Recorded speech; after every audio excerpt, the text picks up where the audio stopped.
तो केवढा मोठा चांगला सीन होता खरा, सिद्धीला वचक बसण्याचा. तो गेला, दाखवला गेला नाही. त्याच्याही पुढे जाऊन गोव्यामध्ये मुसंडी मारली आहे शंभूराजाने.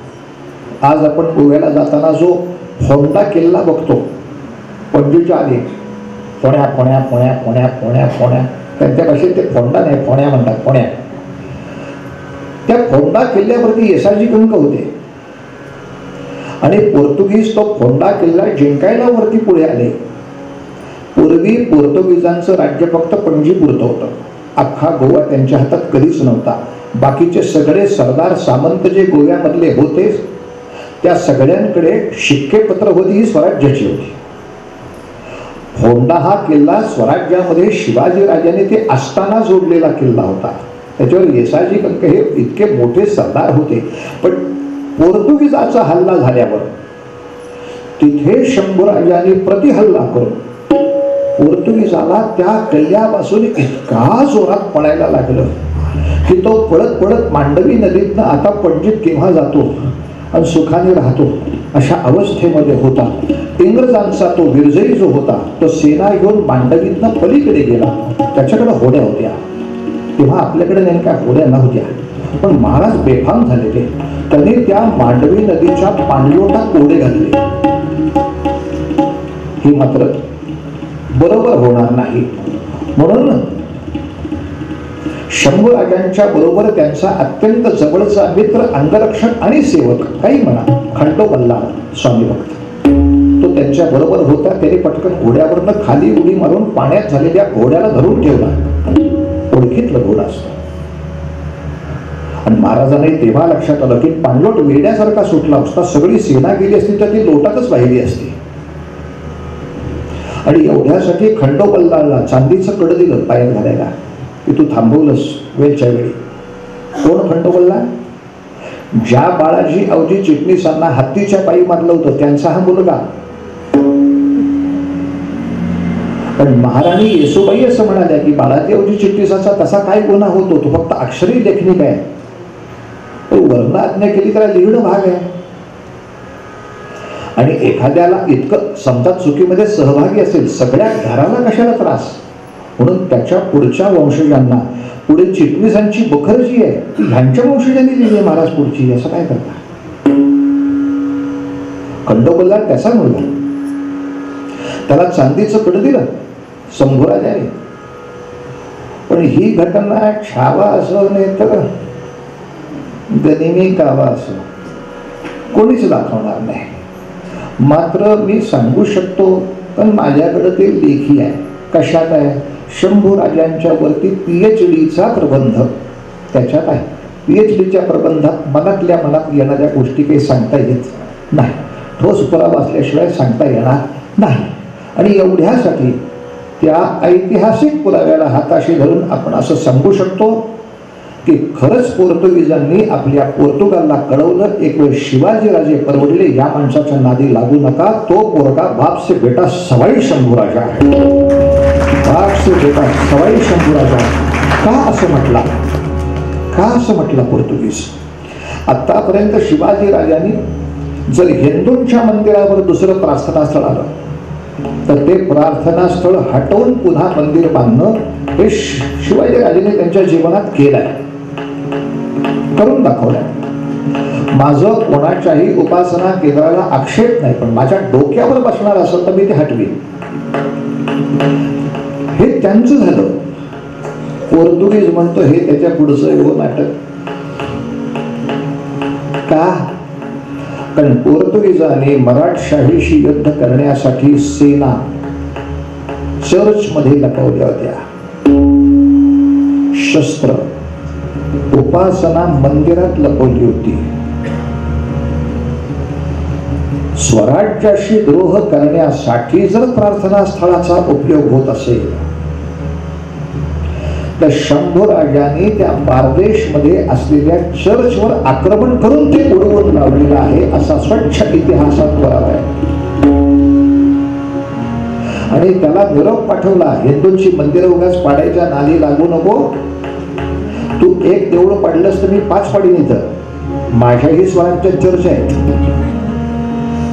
वो बुराई करे हम भलाई करे नहीं बदलेगी हो.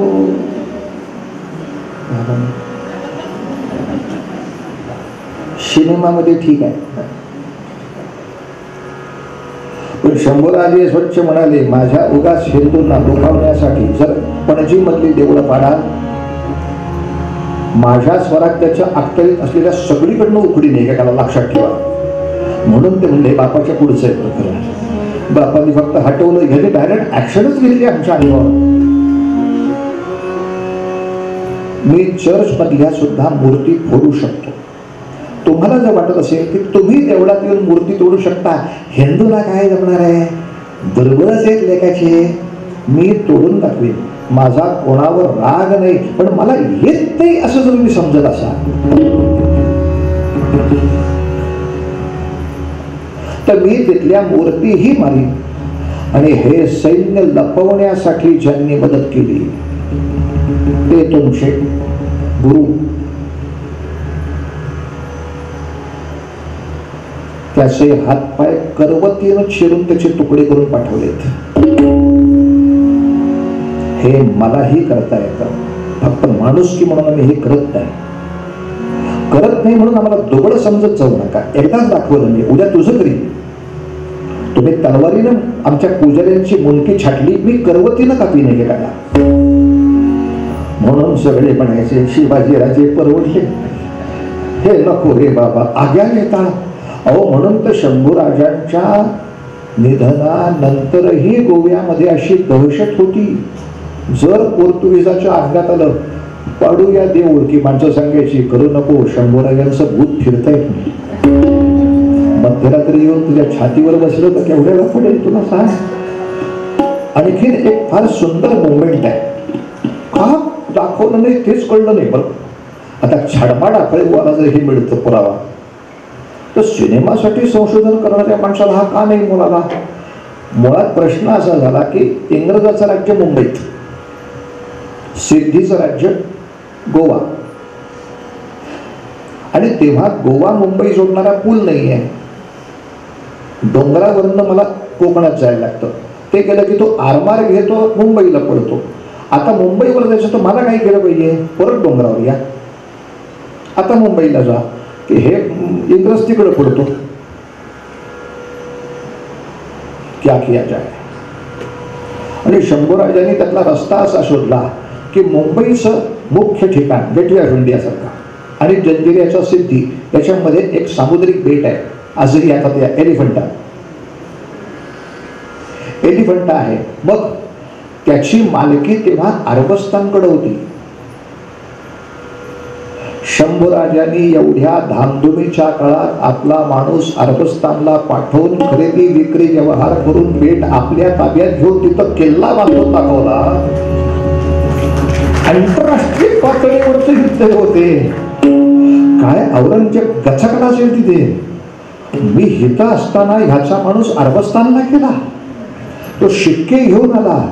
एलिफंटावरती बुर्जांची बांधणी झाली, आरमाराची बांधणी झाली. या सगळ्या नौदलाला पुढच्या 6 महिन्याचे पगार देऊन झाले. मला आता विचारू सुद्धा नका काय करायचं ते. इकडून इंग्रज येवो, इकडून सिद्धी येवो, सगळ्यांना समाधी द्यायची. पांडुरंगारी वासुदेव हरी. मला आरमाराकडे बघायला लागता कामा नये. आणि हे प्रकरण किती काळ आहे मला सांगा, किती सांगू. राजांच्या नावावर 125 चकमकी आहेत.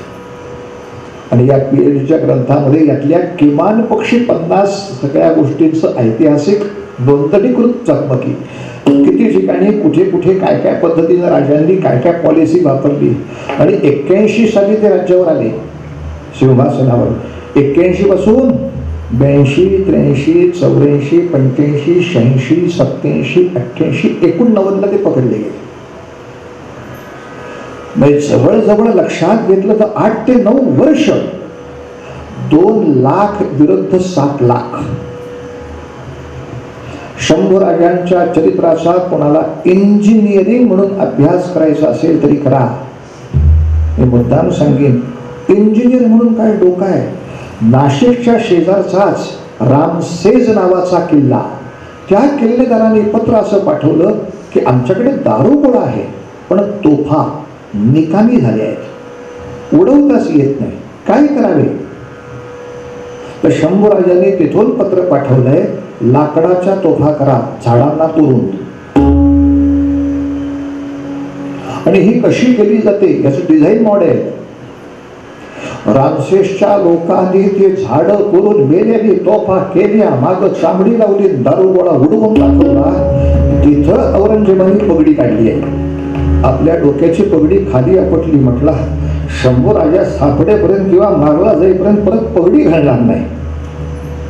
म्हणून कवी कलश म्हणायचा की तो असेल कितीही मोठा, पण तू किती मोठा आहेस हे त्याला कळल्यामुळे तो तुला भेटल्याशिवाय स्वतःची पगडी घालायचं सुद्धा त्याला धाडस होत नाही. हीच तर तुझी सगळ्यात मोठी पावती आहे राजा, ही तुझी सगळ्यात मोठी पावती आहे. तखत त्यजो अवरंग, त्याला साधी झोप नाही.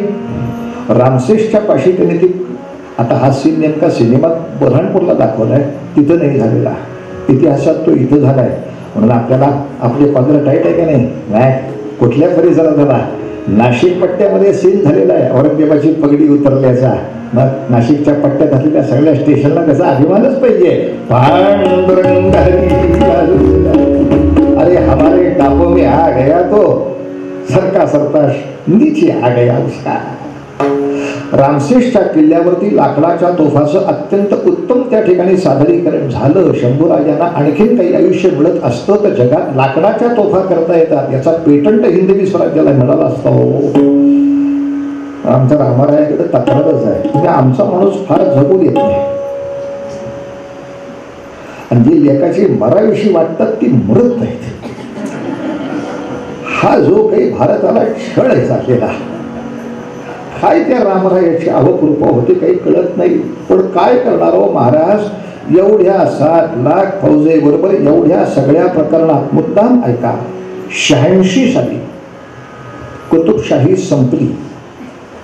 मुघलांच्या रेट्यातनं कुतुबशहा संपला. कुतुबशहाने शेवटपर्यंत औरंगजेबाच्या हाताला हात लावला नाही. तो स्वराज्याशी एकनिष्ठ राहिला, फक्त स्वराज्यासाठी त्यांनी सैन्य पाठवलं नाही, त्यांनी त्याचं पुरतं राखलं.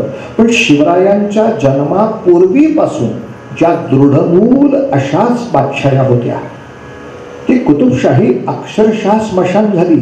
आदिलशहा संपला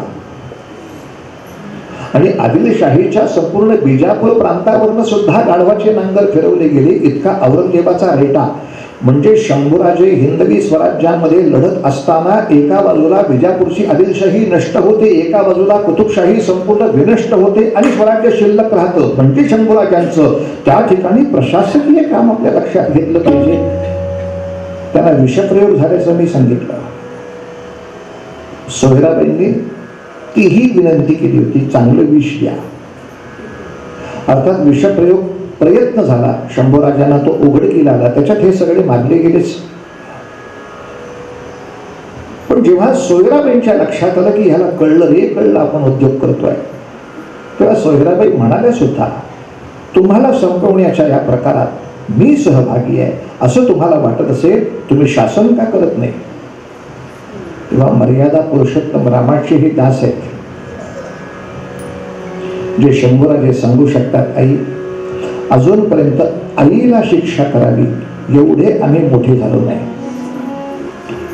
तुला जर तुझं चुकलं वाटत असेल तर तू शिक्षा करून घेऊ शकतेस. आणि म्हणून पुढच्या काळामध्ये सोयराबाईंनी स्वतः विष खाऊन आत्महत्या केलेली आहे. शंभूराजांनी त्यांना मारलेलं नाही. राजारामाला फक्त नजर कैद केली होती की दुसऱ्या लोकांनी त्याचा गैरफायदा घेऊ नये.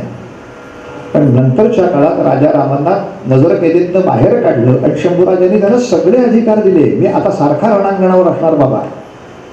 तेव्हा इथे पन्हाळगडाकडनं मला तक्रारी यायला नको, या महिन्याचा पगार नाही राहू. कसं आहे साहेब, सगळे ध्येयासाठी लढत असतात, अगदी मान्य आहे, पण किमान भाजीपाल्याचा आणि शस्त्राचा तो पुरवठा केंद्राकडून चुकला असं नाही होता कामा, असं नाही होता कामा. आणि राजारामांच्याकडून ते पुढल्या 8 वर्षात कधीही तक्रार सुद्धा येणार नाही असं झालं. आपल्या बायकोला सुद्धा एक शिक्का दिला, सखी रात्री जयती. जर पटकन काही ऑर्डर काढायची असतील तर येसूबाई ऑर्डर काढली, तिच्या शिक्क्याचं पत्र आलं तर ते माझंच आहे हे लक्षात घेऊन काम करायचं. मुद्दाम सांगितलं. नाही तर लोकांना काय वाटतं, संभाजी चरित्र म्हणजे संभाजी महाराजांचं चरित्र, बायकांचा काही सहभाग आहे का नाही? फार मोठा आहे महाराज, फार मोठा सहभाग आहे. कधीही आपल्या पत्नीची अवाक्षरानं अवज्ञा केली नाही. तुम्हाला बायकांना काय करते, तिखटमिठापुरती पुराणाच्या पोळ्या करत जा.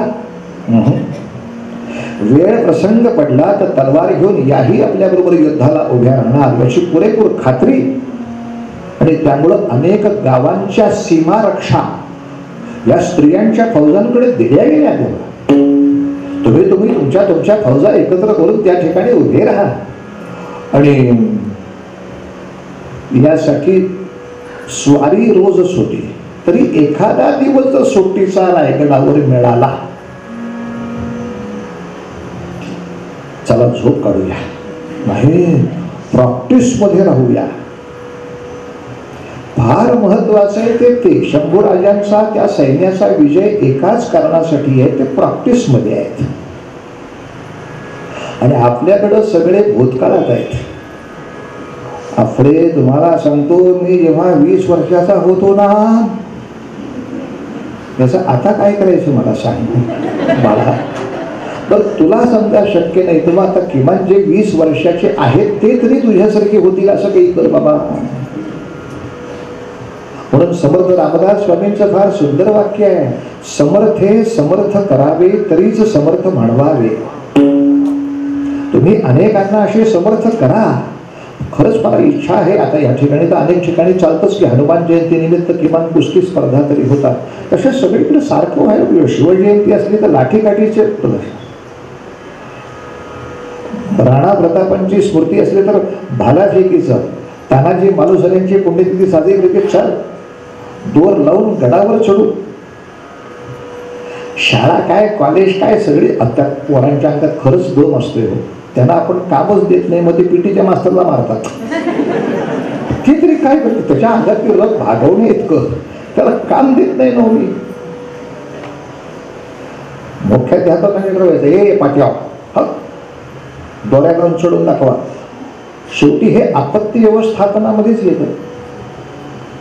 समजा बिल्डिंगला आग लागली, 6व्या मजल्यावरून आपल्या आजोबांना अंडार कसा खाली प्रॅक्टिस कर, रोज सरावात असलास तरच होईल, प्रॅक्टिस मध्ये असलास तरच होईल. आग लागल्यावर मी प्रॅक्टिस सुरू करणार आहे. आग लागली तुझ्या प्रॅक्टिसला मेल्या. आणि एवढ्यासाठी आता सिनेमामध्ये तो सीन असा दाखवलाय की कुठे त्या स्वारीमध्ये ते वाघाशी लढले, पण इंग्रजी पत्रव्यवहारामध्ये वाघाबरोबर झुंज करण्याचं ते रायगडावर सुद्धा सुट्टीच्या काळामध्ये सराव करायचे असं वर्णन इंग्रज करतो. मी खरंच असा पिंजराच करायचा आणि भोकेला वाघ सोडायचा अंगावर आणि राजाने फक्त शेला बांधायचा आणि अंगावर वाघ चालून आला की त्याच्या जबड्यामध्ये मनगट टाकायचं, त्याचे दात शेल्यात अडकतात. आता तो सगळ्या ताकदीनिशी तुला ढकले खाली नाही पडायचं, त्याला असा वर उचलायचा, फक्त त्याचे मागचे 2 पाय खाली, पुढचे 2 पाय आधातरी, इथं दात अडकलेले. अशा अवस्थेत त्याला उचलून 2 बाजूने गुच्छा लावल्या, वाघ मांजरासारखा खेकाटला पाहिजे. मला सोडा आता कुठेतरी बंद, आणि मग खाली आपटायचा, ते शांत उभं राहायचं. शेल्यात दात अडकलेले असतात ते नीटपणे सोडवायचे आणि त्याचा जबडा उडून बघायचं, आपल्यामुळं त्याचे दात पडले का काय. वाघाच्या जबड्यात घालुनी हात मोजितो दात जातही आमची, काय शब्द दिलेत आपल्या शाहिरांनी मला सांगा. अरे उघडोनी पहारे पाने इतिहासाची, वाघाच्या जबड्यामध्ये हात घालून बघावं. आणि तिथे तो इंग्रज म्हणतो या असला काहीतरी हा उपद्व्याप करायचा. आणि तब्येत काय मेल्याची, तब्येत काय मेल्याची. काय अंग कांती वर्णवी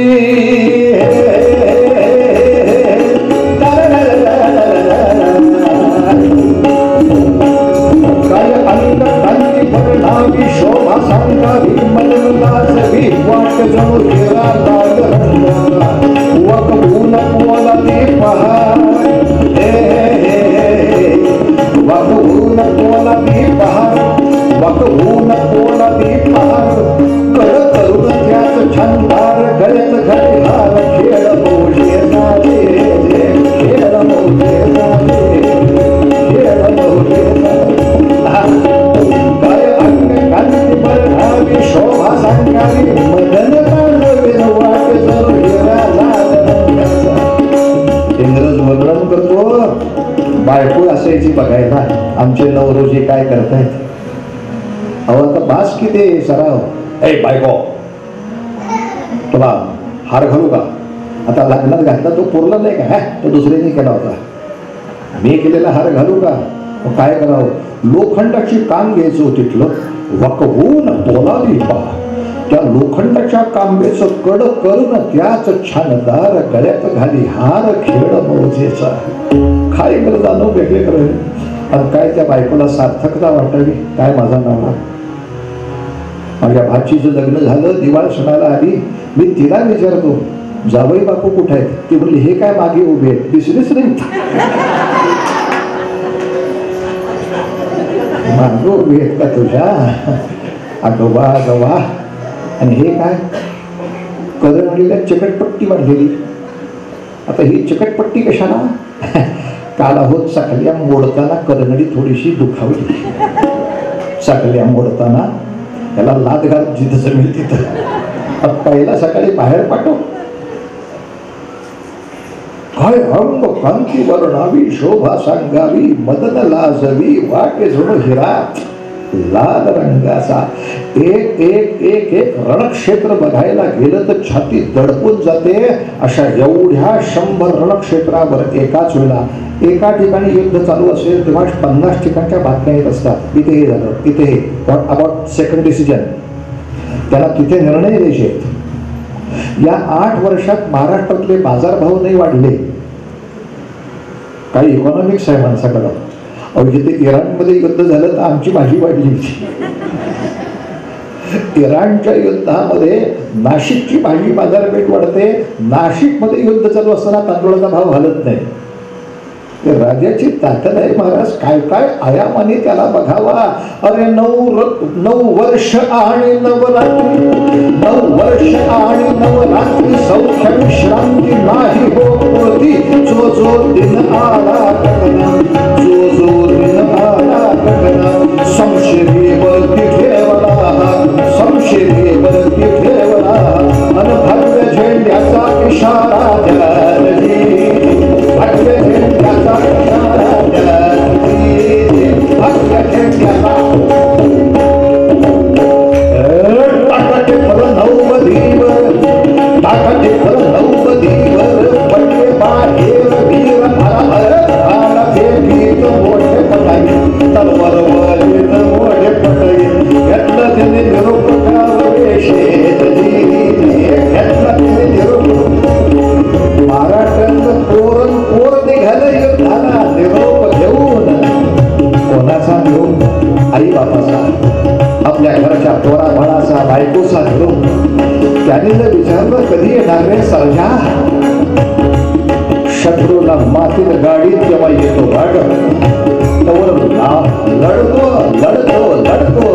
नवरमणी वृद्ध माता पिता नवरमणी वृद्ध माता पिता निरोप ऐकतात. सागला उडता पाहिना माग मानव टाकलं भीती भीत पाय फिरवून. मूर्तिमंत स्फूर्ती घ्यावी बाबूजी मूर्तिमंत स्फूर्ती घ्यावी बाबूजी.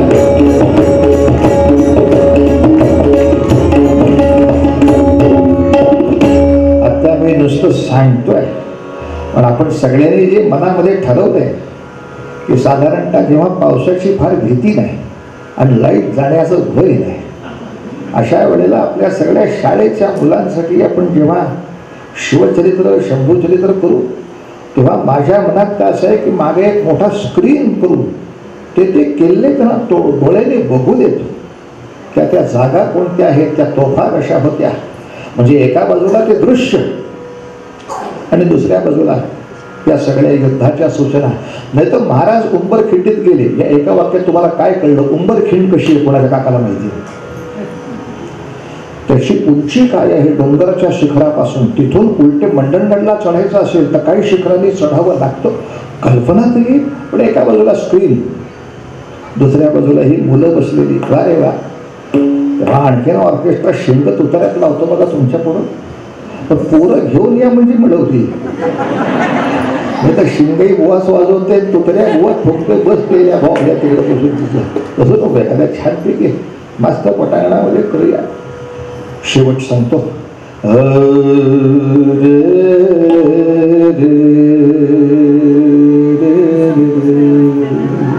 आपण सगळे जाणता.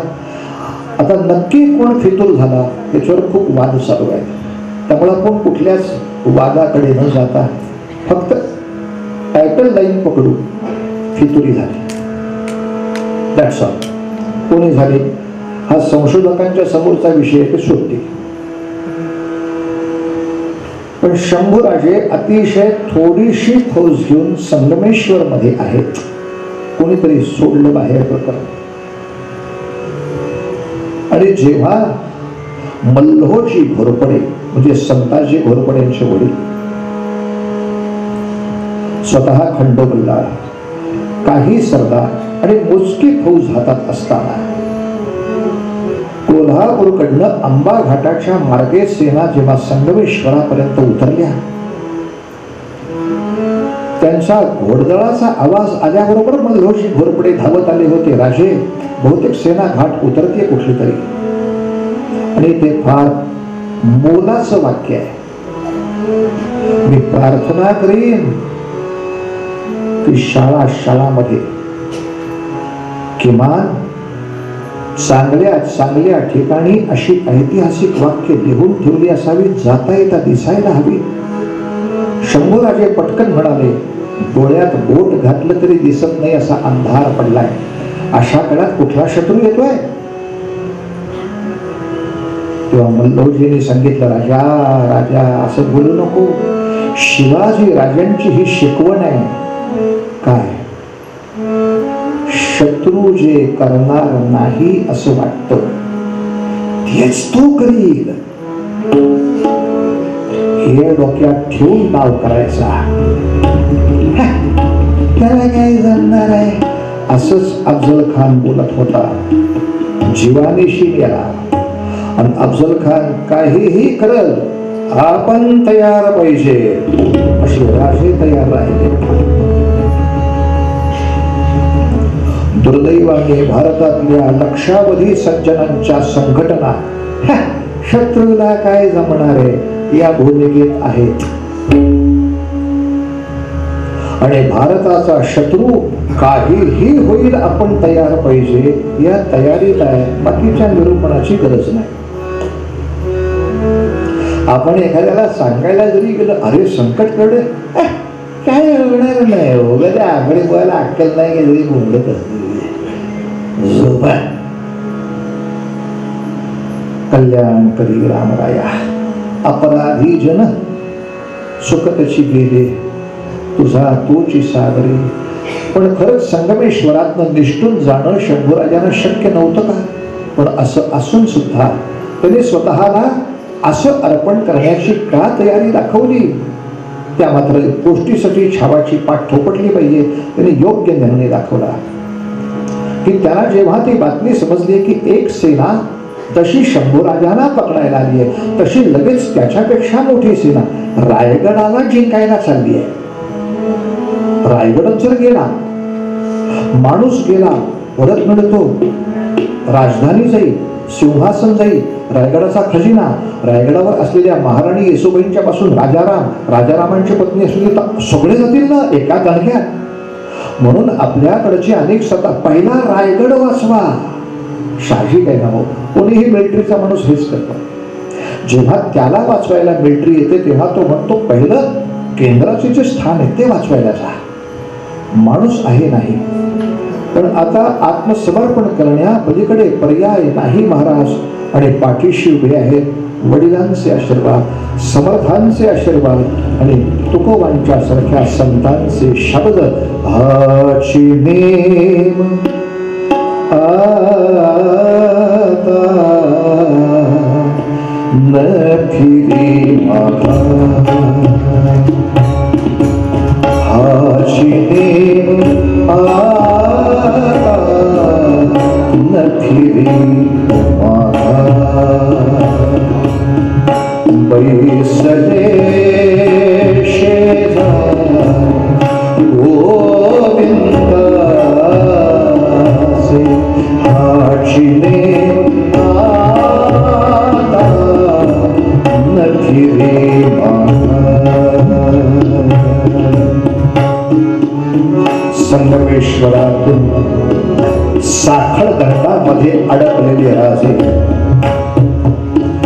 72 गडाच्या या वडू आणि तुळापूर पाशी असलेल्या औरंगजेबाच्या छावणीमध्ये पोहोचले. मात्र सिनेमाने नाही दाखवलं ते. औरंगजेबानं पहिल्यांदा शंभूराजांची धिंड काढली आहे. त्यांच्या अंगावर विदूषकासारखे कपडे करून डोक्यावरती लाकडाची टोपी घालून त्यांना उंटावर बसवलं. लाकडी खोड्यामध्ये हात अडकलेल्या अवस्थेत उंट कसा वाकडा तिकडा होईल त्याच्यावरनं विदूषक केली करत.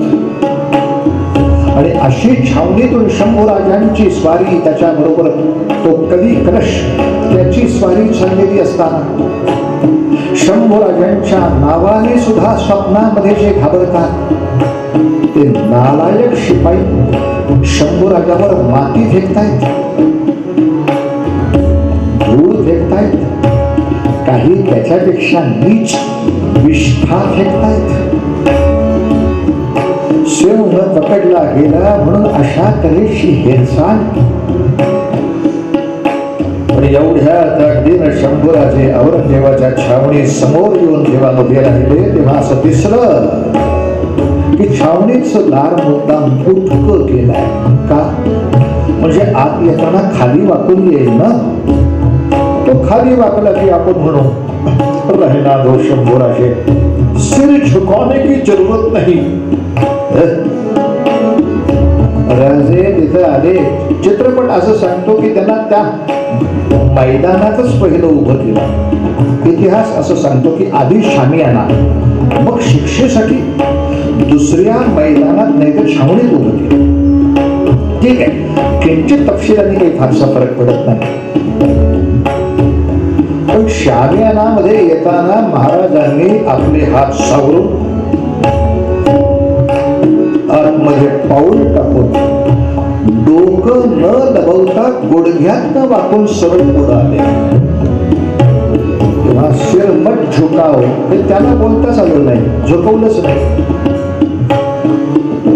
समोर पाहिलं मात्र शंभूराजांना हाय हाय आवाज कमी असला तरी ताकद ठेवा त्याच्यात, हलका नका वाजू. क्या रही शिवाजी का शमशेरजंग शहाजादा संभाजी, वह दिमाग से बेदरकार हिम्मत का शेर दिखाई में खूबसूरत सिपाही. कितना बहादुर राजा हमारा हो जाएगा तो हम समझते हैं तमाम हिंदुस्तान में एक ही तख्त होने को कोई आसान लगे. राजा जी दिल में फिक्र मत करना. आप हमारे सच्चे धर्म में आएंगे तो ये खुदा का बंदा आपको बड़ा नवाब बना देने को तैयार है.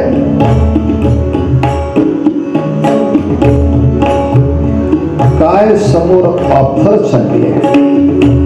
तू माझ्याकडे ये, तुला दक्षिणेचा सुभेदार करतो, वाटेल तेवढा पैसा देतो. आता एवढे प्रलोभन दिसत असताना किमान महाराजांनी म्हणावं तरी मंत्रिमंडळाची बैठक घेऊन पुढच्या हिवाळीच्या वेळेपर्यंत कळवतो तुम्हाला.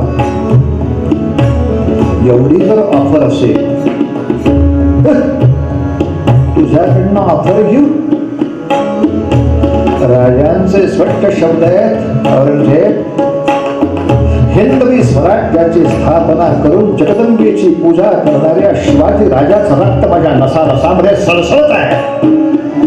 अशा शंभूराजाच्या समोर महाराष्ट्राची सुभेदारी का, दिल्लीची बादशाही ठेवलीच तरी जोड्यांच्या ठोकरीला ठोकरून लावली. धर्मासाठी मरायला शंभूराजा सिद्ध है, करो जो करना है वो करना है. हमें सीधी राह बताने वाले पर टूट पड़ी हुई औलाद, तुझसे सीधी बातें करने में हासिल नहीं. अब एक ही रास्ता तुझे दिखाया जाता है, सीधी दौड़ से हमारा हो जाएगा तो तमाम तक की जिम्मेदारी तुझे मिल जाएगी. किसी हिंदू को नहीं मिली इतनी इज्जत दी जाएगी, न मानेगा तो सले गलत कुत्ते के मौत से मारा जाएगा. नयनं छिंदन्ति शस्त्राणि नयनं दहति पावकः. आता मागे नाही करायचं, करो जो करना है करो. चिलेव आता नखिरे माखा बळीयाचा अंग संग झाला आता. बळीयाचा गमधा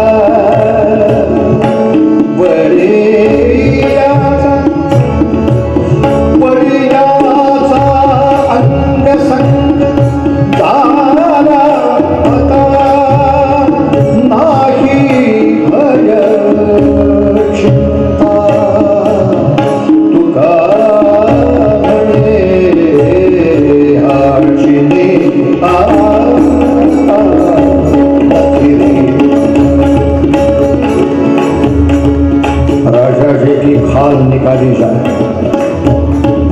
शंभूराजांचे हात एक महिना केले, एक दिवस नाही. खाल निकाली जाए, त्यात चांबडी सोला. कशी सोडतात, काकडीची सालं कशी काढतो तशी किसणी अंगावर ठेवायची असते. आणि एकदम सगळं नाही करायचं. आजच्या दिवशी उजव्या गुडघ्यापासून पायापर्यंत एवढंच. दुसऱ्या दिवशी डावा पाय, तिसऱ्या दिवशी उजव्या पायाशी मांडली. का, यातना वाढत गेल्या पाहिजेत. तो रयतेसाठी स्वराज्यासाठी मेला का धर्मासाठी मेला? उत्तर देश सगळ्यासाठी. यातलं एकच काही उत्तर नाही. आणि त्यांना धर्मवीर म्हणण्यासाठी सगळ्यात मोठा पुरावा माझ्याबद्दल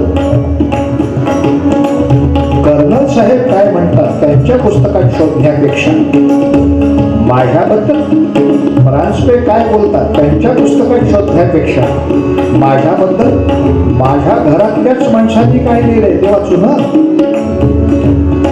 म्हणून या प्रसंगाच्या वेळेला जो माणूस औरंगजेबाच्या छावणीमध्ये होता त्यानेच लिहिलंय. मग मी कोणाला विचारायला कशाला जाऊ? इंग्रजानं काय लिहिलं, फ्रेंचानं काय लिहिलं, पोर्तुगीजानं त्याच्याच बापानं लिहिलं ना. त्याच्या छावणीत असलेल्या माणसाने लिहिलं की शंभूराजा समोर धर्मांतराचा पर्याय ठेवला होता. त्याला शंभूराजांनी ठोकरल्यामुळे जास्त चिडलेल्या औरंगजेबाला खाल खेचलं पाठीची चांबडी सोडली असेल ते दाखवलंय सिनेमामध्ये. जेव्हा छातीकडचं चांबडं सोडायचं तेव्हा पाठीच्या सोडलेल्या चांबड्यावर खडे मीठ टाकायचं. नको नुसता ठेका छान चालू ठेवा. जे भाजलेले अवयव असतील त्याच्यावरती मुद्दाम तिखटाच्या पुड्या टाकायच्या. इच्छा एकच आहे, शंभूराजा विव्हळला पाहिजे, शंभूराजा तडफडला पाहिजे, असं ऐकू यायला पाहिजे. नाही खसा खसा किसण्या चाललेल्या असताना मुखातून जगदंब जगदंब जगदंब जगदंब जगदंब जगदंब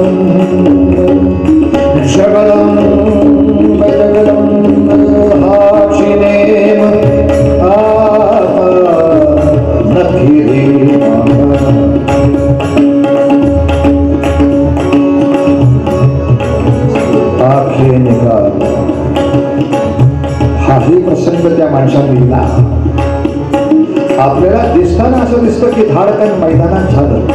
आधी नख उपटली, चिमटे लावले, हाताची नख उपटली आणि तो माणूस जेव्हा डोळे फोडायला आला त्याने शंभूराजांना पाहिलं, तो वेडावला.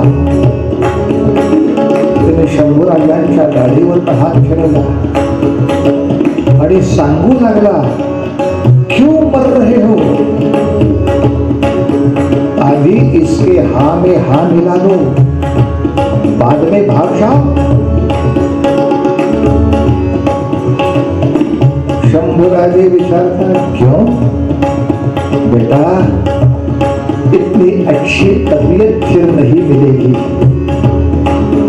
आज तुम्हारी जरूरत है. औरंगजेबाचा माणूस बोलतो, त्याला माहित नाही हे बाहेर उभारून तो ऐकतोय. आज तुम्हारी जरूरत है, अभी इसके हाँ में हाँ मिला दे, भाग जा. बेटे तेरे बाप की उम्र का हूं मैं, कुछ तो लिहाज कर. भाग जा बेटा.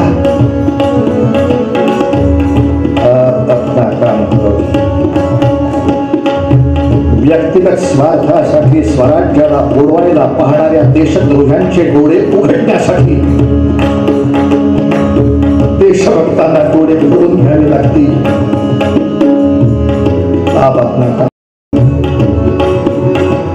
खुदा दादा कर है, माफ करना. पापी हाथों को काम करना पड़ रहा है, प्रभुकर माफ करना.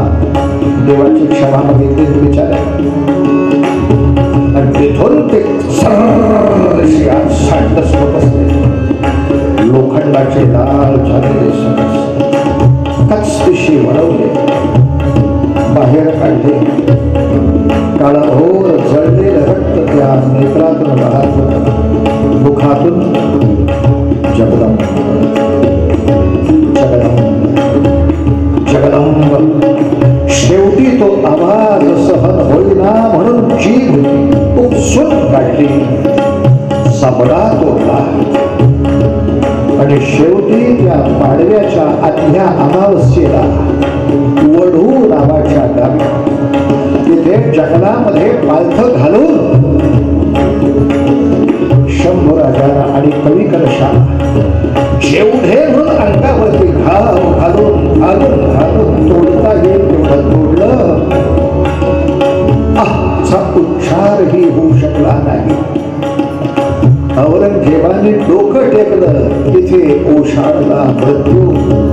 छावामध्ये फार सुंदर औरंगजेबाचं वाक्य दाखवलंय. ती कवी कल्पना नाही, ते सत्य इतिहासातलं वाक्य आहे की औरंगजेबाच्या मनात ते आलं, ऐसा एक शहाजादा मेरा होता तो मैं अलम दुनिया पर राज कर सकता था, मैं अलम दुनिया पर. अरे भारत काय जगावर मी राज्य केलं असतं, एक लेकरू मला पाहिजे होतं, असं लेकरू पाहिजे होतं. पण वजीर म्हणाला, ऐसी फसल हमारे यहाँ का. त्यासाठी संतांनी शिकलेली भूमी लागते, कुठेही नाही पिकली असं महाराजा. संतांनी सगळी शिंपलेली भूमी ही फळं देते. वढू मध्ये तोडलं, ते तुटले. ह्या आनंदात सगळे निघून गेले. पण मग गावकरी एकत्र आले, तो देह परत एकत्र शिवला, तुळापूरच्या संगमावर नेला, तिथे दहन क्रिया झाली महाराज. म्हणून आज आपल्याला दोन ठिकाणी समाधी दिसते, एक वडूला, एक तुळापूरला. एक ठिकाणी मारलं गेलं, एक ठिकाणी दहन क्रिया. पाडव्याच्या आदल्या दिवशी आजही तिथे यात्रा जमते आणि भारतीय लष्कराचं, भारतीय मिलिटरीचं, लष्कराचं हेलिकॉप्टर शंभूराजांच्या त्या ठिकाणी पुष्पवृष्टी करण्यासाठी येतं प्रतिवर्षी महाराज. ही शंभूराजांची आमच्या असलेली भारतीय लष्कराने ते मान्य करावं, पुष्पवृष्टी करायला इंडियन आर्मीचं हेलिकॉप्टर. आणि कथा इथे नाही संपत, कथा इथे नाही संपत. शंभूराजे गेल्यानंतर औरंगजेबाला जे वाटलं आपलं हिंदवी स्वराज्य. ती समजूत खोटी ठरली. शंभूराजांच्या जमिनीवर पडलेल्या रक्ताच्या एकेका थेंबाने पुन्हा वीराचं रूप धारण केलं. महाराष्ट्रातल्या सर्व वीरांनी निश्चय केला, महाराष्ट्रातल्या म्हणतो याचा अर्थ फक्त मराठी नाही, तर त्या काळापासून महाराष्ट्रात सगळ्याच प्रांतातले लोक राहत होते. आज मला आनंद वाटला की कोणताही प्रांतिकवाद मनामध्ये न घेता भुजबळ साहेब आले त्यासाठी या ठिकाणी. कारण संभाजीराजे हे काय फक्त महाराष्ट्राचं नाही आहे. शंभूराजे फक्त कानडी लोकांची नाही. राणा प्रतापाची पुण्यतिथी फक्त राजस्थानी लोकांनीच करावी असं आहे का? सगळा भारत एकत्र यायला पाहिजे तसा तो विचार करू. तेव्हा कोणत्याही प्रांताचा तू असो, कोणत्याही देशाचा तू असो, पण तुला जर मानवतेवरती हिंदुत्वावर प्रेम आहे, निष्ठा आहे, तर त्याच्यासाठी बलिदान करणाऱ्या वीराच्या चरणी आदरांजली काढण्यासाठी तू यायला पाहिजे. मला तिथे सगळे एकत्र यावेत. पंजाबी तिथे यावेत, गुजराती यावेत, मारवाडी त्या ठिकाणी एकत्र यावेत, कानडी एकत्र यावेत, मराठी तर येतीलच. सगळे जण आपण आदरांजली देऊ शंभूराजांना. शंभूराजे तुमच्या बलिदानाशी काय ताकद होती. प्रत्येक अवयव तुटला जात असताना मनातून प्रार्थना फक्त शिवरायांची होती. आबा आबा पाहताय ना तुमच्या लेकराची ही सगळी समर्थ होती. समर्थ असं म्हणाले होते, शिवरायांनी करायचं ते केलं, पण त्याच्यापेक्षा विशेष तुला करता येईल, याहून करावे विशेष. आबा आम्हाला काही विशेष करायला जमलं ना आबा. शिवरायांची पदोपदी आठवण येत असे. एका बाजूला शिवशंकरांची आठवण. भोलेनाथ हा रक्ताचा थेंब वाया नाही जाता कामा. आणि नाही गेला. या प्रत्येक कणातून धार लागलेली तलवार उठली आणि महाराष्ट्रातल्या मुलानं, बापानं, शेतकऱ्यानं, शिक्षकानं, उदाऱ्यानं, सफाई प्रत्येकाने निश्चय केला, मानवतेच्या या अशा विद्रोहाला इथं काढल्याशिवाय थांबायचं नाही आता. आणि म्हणून फक्त सांगतो शेवटचं वाक्य. शंभूराजांच्या या हौतात्म्यानंतर महाराष्ट्र औरंगजेबाशी 17 वर्ष लढत राहिला. 90 सालापासून 1700 पर्यंत, 1700 पासून 1707 पर्यंत 17 वर्ष लढत राहिला. आणि शेवटी औरंगजेबाला या मातीमध्ये संपवला, त्याची कबर केली. तेव्हाच तलवार महाराष्ट्राने खाली ठेवली. शंभूराजांच्या बलिदानाचं सगळ्यात मोठं मिळाले प्रचंड घोरण. आज माणसं उगाच सांगतात खबर हटवा. कशासाठी हटवा? ते विजयाचं चिन्ह आहे.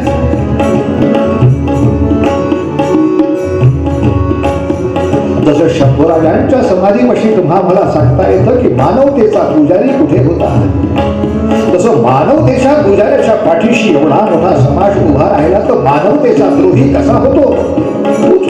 हा उदात्तीकरण होऊ नये हे बरोबर आहे. पण ज्या ज्या ठिकाणी शत्रूवर विजय मिळवले तेही स्मारक आज आहेत ना. ती शत्रूच्या पराभवाची स्मारक आहेत ना. आणि ज्याचं मानवतेवर प्रेम आहे, ज्याचं भारतावर प्रेम आहे, ज्याचं भारतीय संस्कृतीवर प्रेम आहे, अशा कुठल्याही धर्माच्या माणसाचा शंभूराजाला मुजराच आहे. मानवतेवर प्रेम असलेल्या प्रत्येक माणसाच्या मनामध्ये शिवशंभूच्या बद्दल नितांत आदर भावच आहे. ज्यांनी विरोध दाखवायचा असेल त्यांनी आपापल्या मनात मानवता नाही हे सिद्ध करून दाखवलं, त्याबद्दल धन्यवाद. प्रश्न 2 होता. हा लढा होता देवाचा असुराचा नव्हे, माणसाचा आणि माणुसकीच्या द्रोहाचा. विषय संपला महाराज. काल लाईट गेले, 3 वेळा पाऊस आला, तरी सुद्धा माणसं दटून राहिली. आपले बुवा थोडा वेळ का होईना कीर्तन झाल्याशिवाय देवळातनं जाणार नाही. खरंच तुम्हाला सांगतो, शिवाजी राजांना आनंद झाला असला पाहिजे की संकट आलं तरी सुद्धा जे करायचं ते झाल्याशिवाय सोडत नाही. अजून आपलं शिवतेज शिल्लक आहे बुवा महाराष्ट्रामध्ये, चांगल्या तऱ्हेनं शिल्लक आहे. बस शेवट इतकाच आहे. म्हणून मी आज पूर्वरंग न करता 11:15 वाजले. आख्यानाशी एवढी व्याप्ती आहे तरी सुद्धा 100 झुंजीपैकी आपण 2 ते 3 प्रकार त्यातले पाहू शकलो आणि या ठिकाणी थांबावं लागलं. पुढचा कालखंड बघण्यासाठी आपण निश्चितपणे दृक्श्राव्य ह्या सगळ्या विषयाचा आनंद घेऊ. एक प्रचंड मोठ्या प्रमाणावरती या सगळ्यांच्या मनामध्ये या खऱ्या इतिहासाची पेरणी करूया. पीक उत्तम येणारच आहे, त्यात संशय नाही. तर उद्याच्या कीर्तनामध्ये हाच आदर्श घेतलेल्या आपल्या भारतीय सैन्यातला भारत स्वतंत्र झाल्यानंतर जे पहिले युद्ध करावं लागलं, त्या युद्धामध्ये हुतात्मा झालेला आणि भारताचा पहिला परमवीर चक्र विजेता अशा योद्ध्याचं आपल्याला एक वेगळं गुणगान करायचं आहे. शंभूराजांचं कौतुक हे 16व्या-17व्या शतकातल्या युद्धातलं फार मोठं हुतात्म्य आहे. व तो आदर्श घेऊन आम्ही पुढे काही लढलो का फक्त पुण्यतिथीच करत राहिलो असं नाही झालं. तेव्हा त्या दृष्टीनं उद्या एका परमवीर चक्र विजेत्याचं सुद्धा असंच सुंदर चरित्र आपण ऐकूया. आणि खरं म्हणाल तर आता खरं बऱ्याच संख्येनं तुम्ही आले आहात, तर उद्या माझी जायची वेळ आहे. पण या उत्सवातला उद्या माझा समाप्तीचा दिवस. 6 तारखेचं जन्माचं कीर्तन आहे ते कौस्तुभवंचं आहे. त्यामुळे सकाळच्या 6 तारखेला मी तुमच्यापाशी नाही. तेव्हा पुण्यामध्ये राहून सुद्धा जेवढं शक्य असेल तेवढं कीर्तनकारांना घडवण्याचं माझ्याकडून यथाशक्ती काम करत राहतो. आणि अशा कीर्तनकारांना विविध ठिकाणी व्यासपीठ मिळालं, त्यांचा जेवढा सराव होईल तेवढं ते चांगलं सादरीकरण येईल. मग सरावासाठी सादरीकरण जर करायचं असेल तर त्याचा खर्च कोणी करायचा? आपले बघा. पण ते सादरीकरण सरावाचं आहे ना, बिदागी नाहीच आहे. मग माईकवाला आणायचा, मग ठीक आहे आपण आणूया, अमुक करायचं, ठीक आहे आपण आणू. तो सराव तो कर हे करण्याचा. विविध शाळांमध्ये कर, छोट्याशा एखाद्या ग्रुपमध्ये कर, सोसायटीमध्ये कर, असं थोडंसं उद्योग करावा लागतो. तेव्हा समाप्तीच्या दृष्टीनं तुम्ही काय मला समजा एक 100 रुपये आणले दिलेत दक्षिणा म्हणून, तर आफळे बुवा काही त्याचा पिझ्झा करून खायचा नाही. त्या पिझ्झामध्ये काय आफळेवाला मजा नाही, त्याच्याशी संपर्क नाही. माझ्या घराला जे काही किराणा माल लागतो ते मला देवस्थानचे लोक बिदागी म्हणून देतात. आपल्या भिक्षेवरती माझ्या घराची भाकरी ठेवलेली मी नाही. मात्र हे जे या सगळ्या विचार आहे आपल्या मुलांच्याकडनं कीर्तन शिक्षण करून त्यांची जे सराव करून घेतले जातात, त्यांना काही सुविधा ज्या उपलब्ध करायला लागतात अनेक शाळांमध्ये जाण्यासाठी, यासाठी जो काही थोडासा खर्च होतो, तो खर्च भागवण्याच्या दृष्टीने आपण सगळेजण द्याल. त्या मदतीचा विनियोग केला जातो, उपयोग केला जातो. समजा तुमच्या डोक्यात आला आपले बा तुला काहीही द्यायची आमची इच्छा नाही, काय द्यायचं असेल ते आम्ही आमच्या उपक्रमासाठी देऊ, उत्तम आहे. आपापले उपक्रम तर आपल्याला चांगले चालवायचेच आहे, यात संशयच नाही. काहीच नाही जमलं, आशीर्वाद तर द्यायला काय त्रास आहे? व तुझी तब्येत बरी राहील व शेवटपर्यंत असा एक आशीर्वाद द्या. त्याच्यामध्ये कार्याला यश मिळेल असा आशीर्वाद द्या. मुद्दा 100 रुपये, 500 रुपये, 1000 रुपये, लाख रुपये आमचे बाबा म्हणायचे नेहमी, तुला लाख रुपये द्या मी घेऊन दाखवतो. म्हणजे ह्या काय पराक्रम आहे का? पण बाबांची गंमत त्यावेळेला होती. आणि मग नंतर बाबा नेहमी कीर्तनात म्हणायचे, ते लक्ष देता आलं नाही तरी माझ्या विषयाकडे लक्ष द्या. हा जो राष्ट्र सुरक्षेचा विषय चालू आहे, हा जो राष्ट्र संवर्धनाचा, याच्यावर लक्ष ठेवलं तरी लक्ष दिल्यासारखंच आहे. असा मुद्दा आपण ध्यानामध्ये घ्या. आज इतक्या वर्षातून पहिल्यांदाच मी नारायणगावमध्ये इतक्या कीर्तनासाठी आलो. मध्ये आधी येऊन गेलो तो अक्षरशः 1-2 दिवस आला कधी गेला कधी समजलं नाही. इतक्या पटकन मी इथून निघूनही गेलो. पण आपल्या सगळ्यांचं उदंड प्रेम या निमित्ताने या ठिकाणी आम्हाला अनुभवायला मिळालं. याबद्दल व्यक्तिशः आम्ही आमच्याकडनं तुमच्या सगळ्यांचे आभार मानतोच आहे. आणि मग आज या ठिकाणी शंभूराजांना त्यांच्या बलिदानाला एक मनोभावे वंदन करू. ज्यांना दासबोधाची आपल्याला प्रत हवी असेल किंवा आणखीन काही पारायणाबद्दल थोडी माहिती हवी असेल, कीर्तन झाल्यानंतर गिरीशजींना तुम्ही निश्चितपणे संपर्क करा, ते तुमच्यापर्यंत पोहोचते. आणि मग ह्याच्यानंतर आपला दिवाळीमधला हा जो प्रकल्प आहे तो मात्र आत्तापासून डोक्यामध्ये घोळत ठेवा. की दिवाळीनंतर आपल्या शंभूराजांची शिवरायांच्या राज्याभिषेकाच्या दिवाळीचे भुईनडे आपल्याला आपल्या सगळ्या कॉलेजच्या ग्राउंडवरती 90% सगळी कॉलेजची पोरं पाहिजेत. त्यांना म्हणून बरमुडा घालून यायचं असलं तरी या, तुम्हाला कुणी तिथे रागवायला बसलेलं नाही. पण आता पाहतं खरी काय महाराजांच्या या राज्याभिषेकाची गंमत आहे, कारण सीन दाखवणं वेगळं. पण शिवाजी राजांच्या राज्याभिषेकाच्या निमित्तानं त्यांनी राजभाषा कोश केला होता, हे कीर्तना व्यतिरिक्त कुणी सांगणार नाही. व्यवहार कसा बदलला गेला त्या काळामध्ये, नक्की काय काय पद्धतीनं त्यांनी इंग्रजांशी काय बोलणी केली. इंग्रज आला होता ना तिथे दरबारात, म्हणून शिवाजी राजांचं राज्य काय काय पद्धतीनं वेगळं मोठं आहे. हा विषय आपल्या सगळ्यांच्यासाठी सांगण्यासाठी आता खूपच झालं. जाऊ द्या ना घरी, माझ्या लेखी 12 झाली, त्यामुळे आरती सगळे म्हणण्यासाठी आपण सिद्ध होऊया. मारुतीरायाची आरती करून या ठिकाणी विश्राम करू.